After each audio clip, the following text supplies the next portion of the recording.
Hello, it's David Jennings, founder and author of Systemology, and in this video I'm going to talk about some of the different applications of the critical client flow into some various different industries. That way I can answer some of the common questions that pop up as you start to apply the critical client flow in your business.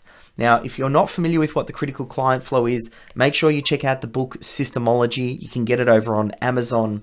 It's actually the first exercise in the Systemology process to really help you narrow your focus, to identify the top 10 to 15 systems that you should look to document first as you start to systemize your business.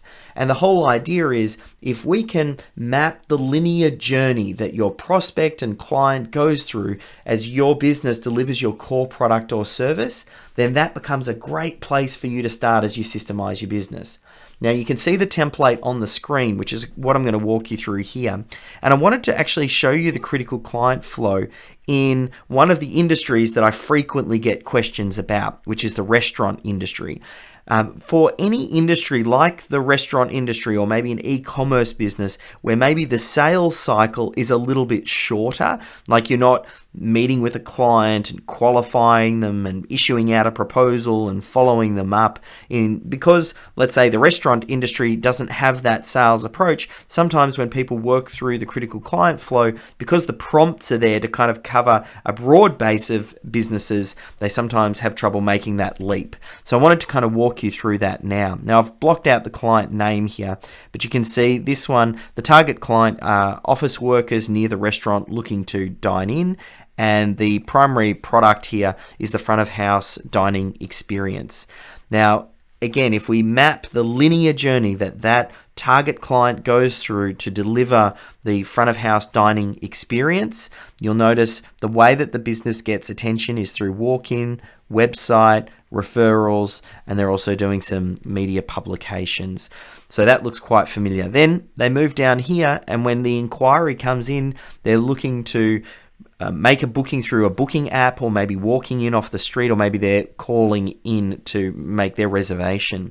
Now, this part here, obviously the sales cycle for a restaurant is a little bit different. As I said, we're not issuing out some lengthy proposal here. Someone's walking in, they're getting greeted by the host, they're looking at the menu, they're getting service, and then they're closing out, paying, and heading off.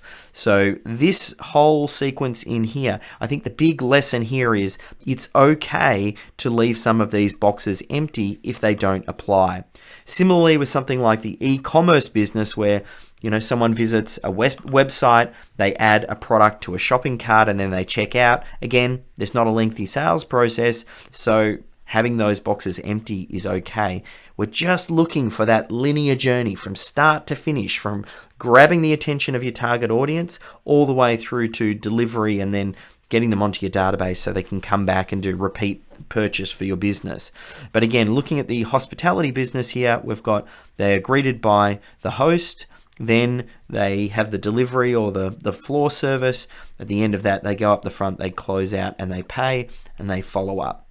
Now, does that mean the restaurant industry is going to be infinitely easier to systemize because they've got a lot of these empty boxes? No, not really, because oftentimes you'll find if a business is lighter on in some areas, then they'll have more detail in other parts of the business.